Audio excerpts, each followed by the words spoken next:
these are special nights. It was great to see our students in full force, and then I got the heck out of the way with Tim Harkins. We are starting to learn a little bit maybe from our other games, but I think these are wins that help define a program, another building block. We believe University of Missouri is a good football team. I think they're going to win a lot of games. They're athletic and they're well coached. Great deal of respect for Coach Odom. The conference they're from is a good conference, a really good conference. Certainly the game had a lot of ebb and flows. Tomorrow we'll watch the tape. There's going to be things as coaches that we need to correct, but the effort was there. I think as a football team, we're certainly stronger than we were last year. It became apparent to me at the beginning part of the game, we were able to establish the line of scrimmage and pop some runs, and while they may not have been big runs, it was certainly different than where we have been, and that started to add some things. Certainly Sean's athleticism, making plays with his legs and somewhat his arms, but he's a really competitive player. I know on the one touchdown, he juked the linebacker and then stiffed arm the defensive back and took off and ran for a touchdown. It was great to see that. I thought our defense responded well. Came up with a lot of turnovers, a lot of opportunistic plays, and we beat a good football team when we beat them at home. I've told our fans all along there's going to be some defining games that you will attend and you will remember, and I think this is one of them, and we hope to move forward. However, it is one game, and we'll get ourselves ready to go. So at this time, any questions? What was the difference? It didn't get off to a good start, down 14-0. The offense wasn't moving, defense was giving up. What changed? Did they calm down, or what? I think the biggest thing, we did come up with a stop on defense, which gave us some encouragement, but the biggest thing was just the takeaways we got. I mean, if you started looking at the takeaways that occurred, I mean, they were still moving the football at halftime. I was looking at numbers and talking to coaches. I knew we were going to be in for a battle. But I think the takeaways and then we had big plays offensively, whether it was Sean's run or X's run, those are certainly big plays. And then, like I said, the defense coming up with some big plays also. Yes. Coach, can you talk about the play of the offensive line, opening holes, that physicality you talked about? Is that something that is almost night and day from last year with what you want to see? I don't know. We're going to let the season bear out, but I've always said, any head coach that knows exactly how their football team's going to be in the first game is being less than honest. But I said somewhere in between the first and the second quarter, usually you have a pretty good indication, and that was encouraging for me. I looked at the beginning part and I said, okay, they were doing some things. It wasn't like they were in a run front that was a bend but don't break run front. They had their guys up there, and I don't want to get technical, but it was going to be a front that was hard to run in, and we were getting some yards and a couple times some pretty good yardage. And so, we've made strides there. I think we want to credit the strength and conditioning staff. Our guys are bigger and stronger. Our running backs maybe a little bit more powerful. And then I think we've got an athletic quarterback. And then, we changed some schemes and changed some coaches. And I think all those were good moves, and it was indicated tonight. I mean, Valladay had a big game, but a couple of other guys came up with some big rushes. Right. Does it look like? Do you feel like you have a better balance with your running game? Yes, we do. Trey Smith did some good things, and then Titus Swain all along in fall camp has been showing that he's beyond being a freshman. He's an explosive guy. This stage was not too big for him. We talked in our pregame meal that if you're out there as a freshman, the coaches believe in it, and we think you're going to go out and make a big play, which I thought Titus played well. Yes. Greg, you mentioned the turnovers. I think they had 6 or 7 reps on trips, but only got 24 points out of those. You had 2 forced fumbles inside the 5. You scored a defensive touchdown. Did you think you needed some of those aspects if you were going to win this game tonight? I did. I thought we were going to. I don't know what the turnover margin was. Did we? 3-0. We have. Yeah, y'all didn't turn it over. +3. Yeah, we didn't turn it. I thought 2. Going in, I thought 2 would give us a shot. As I watched the ebb and flow of the game, Davis, I knew there was a certain portion where if we weren't getting those turnovers, we were gonna be chasing points, and then we'd have to change what the style of offense we have, which is out of our comfort zone. And then I also looked and said, all right, we dodged a lot of bullets here. Sooner or later, we're gonna come up with some stops. And even in that last drive, to come up with a stop there was huge for us. And so all those turnovers count. And then those are things typically in early games. The things that really can make a difference are penalties.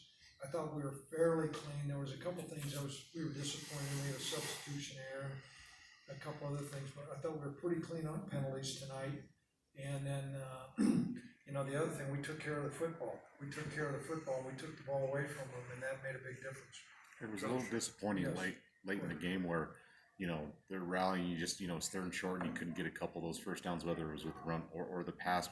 Was that a little disappointing, or does it really Well, it was matter? concerning because I knew we were treading on thin ice, Robert. I mean, at one point we were up 17 points, and you also knew the style of offense that they have. They can come back and strike, and so to be able to stay on the field was going to be important.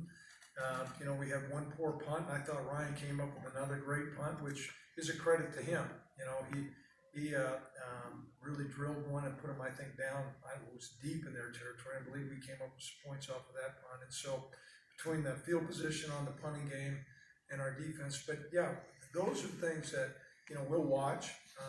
I'll watch with our offense and defensive staff and say, how are we going to get better? What's our next step to get better from game 1 to game 2 to get ready to play Texas State? Yes. For all the success you have on the ground, Sean, only 6 for 16 through the air, missed a couple throws in the end zone. So your one leg could have put that thing away. What did you attribute that to? Is that concerning at all? I wouldn't say concerning, but it's an area of significant improvement. Just not improvement, significant improvement. We've got to be more balanced.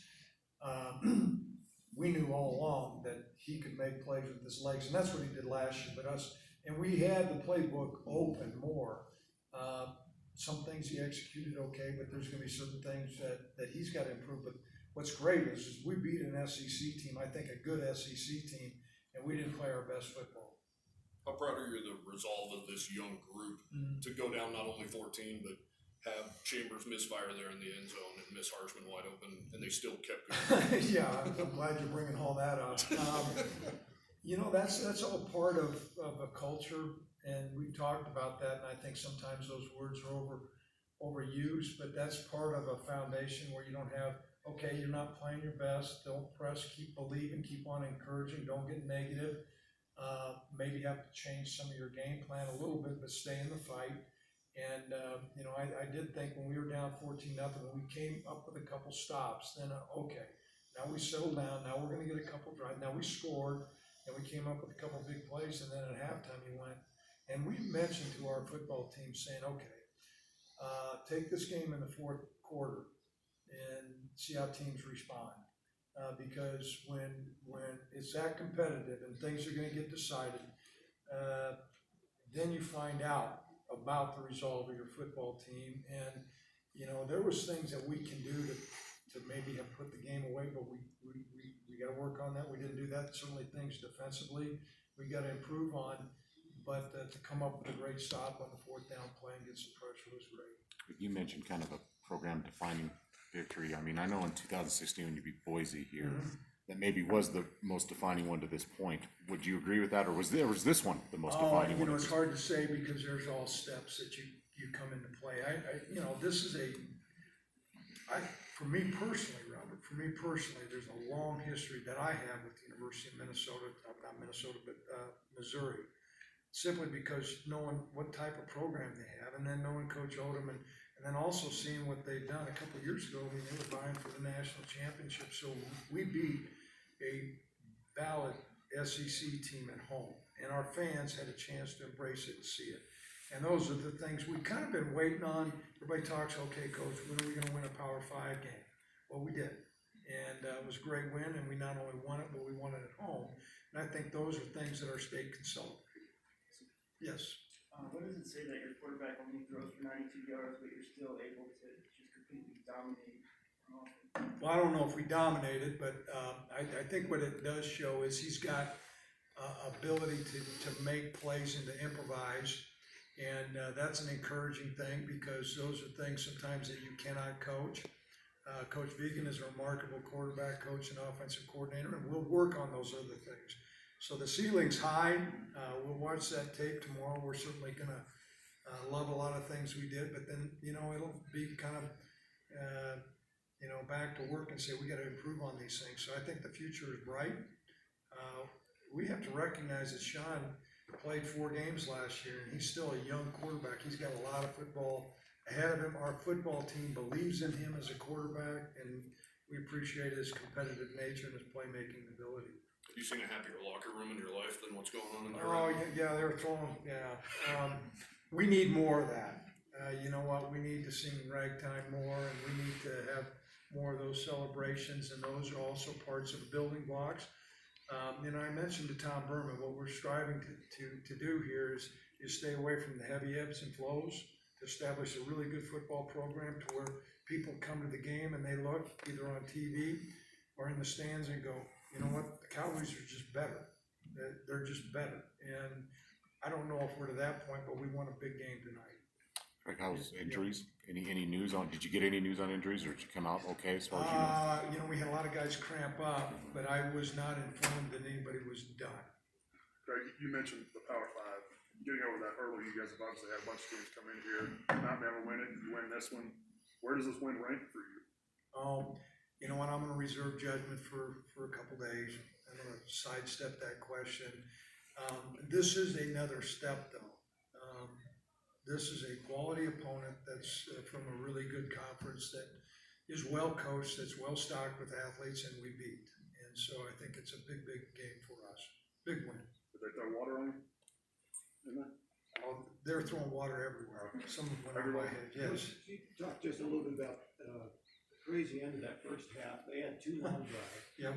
One, you lost 2 reviews, and you got it down to the 5, and you held them to the field goal. And then the next time down, they got down to the 1, you turned it into a field goal on the other end. Those were kind of like Those are plays that I looked at and said, usually when you get those plays, you win. You win the game simply because they change the momentum, they turn the game. You bet the field positions change, they come up, they get a field goal, and then all of a sudden they're all the way down there. They're going to probably score, and next thing you know, we pick up the ball and we get a field goal. I mean, the time was going to run out, and I think they called, I don't know if it's horse collar or something, and we looked and so I said, where's the ball going to be? And you got an untimed play, and you got Cooper Roth. That's money right there, and that was another 3 points in the bank. So that gave us a really, really good position going into half. However, I can tell you there wasn't a coach or player at halftime felt like, okay, we got this game in the bag, and it was apparent there. It was going to take everything we had in the tank. But those plays, typically when they happen, you look down and say, okay, the football gods are with us tonight. That last drive, were you worried at all about fatigue, depth at that point? Our team, Yeah. yes.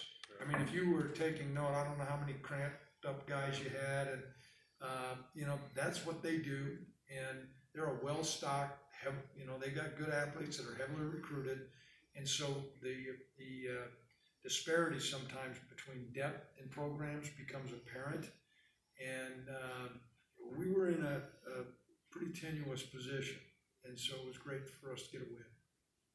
Thanks, Coach.